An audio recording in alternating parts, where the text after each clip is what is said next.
Hobbs is back to serve for the Wildcats. Burmeister gets it up in the middle to Groth, and that's blocked back to Anderson, and blocked back a solo block by Melanie Blackie. The game is now tied 22 apiece. I thought it was interesting. Skylar Littman brought up the point that she likes it better when they're at a race and there's so many people to run with, because it's more of a competition than running against 7 other girls, which is all that they have to run against in practice. Yeah, notice on their schedule too, they have, as you said, they travel up to Mitchell, South Dakota next week, and then October 6th in 2 weeks they travel up to South Dakota again, McCook, South Dakota for a Briarcliff invite, and then right away those are the last 2 invites, and then right away they're starting with the NSIC championship up in St. Paul, Minnesota at noon, and then if you finish in the top part of your bracket there, you'll move on to the Central Region and then off to Nationals, as Coach Brink said. So the girls, for the girls and guys, they only have a month away really to get going. It's the beginning of November is when that NCAA Central Regional starts, and as the NSIC, they co-opt with them. I haven't quite looked into it yet, but we're not. RMAC and NSIC are no longer together. RMAC's something else. We're with like teams out of Oklahoma and Kansas now, like Southern teams now. All right, well, getting into some other Wildcat sports, the volleyball and football teams were both in action this weekend. The football team won by 3. I believe the score was 20-17. I don't know, the game wasn't here, but were you following the game at all? No, I wasn't really following the game at all. I just know we won on a Max Martin 35 seconds remaining in the fourth quarter field goal. I don't know how far it was. I know you can look up there. I think it was like 31, 35 yarder too.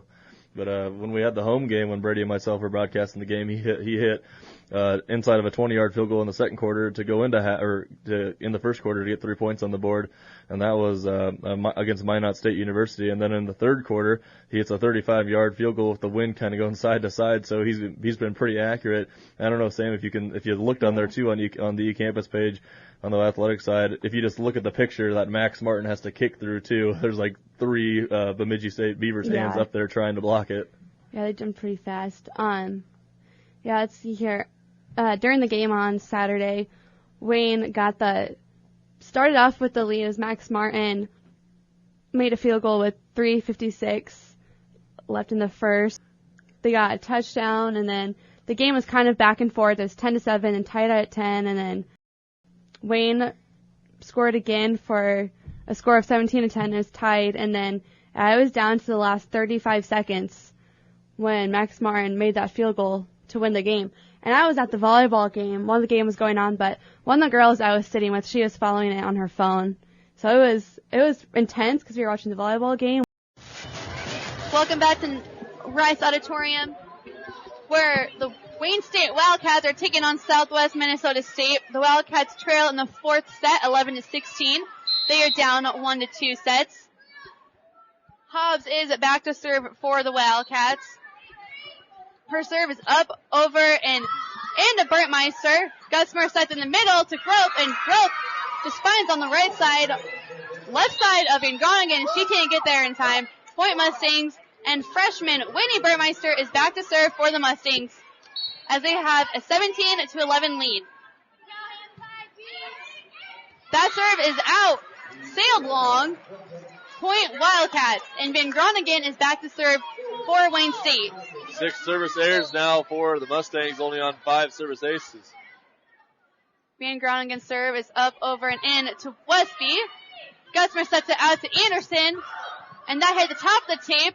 McClintock back to Plackey. Hit the block, Westby keeps it alive.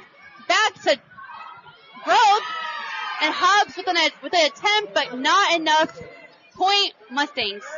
Yeah, went off the block at the net, and McClintock again might be yelled at a little bit from her coach. Just some encouraging words that Hobbs had a little confusion on the tip. Service error by Anderson for the Mustangs. Point Wildcats. And Robleski will go back to serve as the Wildcats are down 13-18 here in the fourth set. Mustangs lead 21-17 right now. Katie Hughes with the service seat right there. McClintock back to Mom, kept alive by the Mustangs. This one's out to Anderson on the outside. Touch on the block. McClintock on the second hit spikes it over, kept alive. Diedrich with the hit out of bounds, point Wildcats. I think that one was long and wide.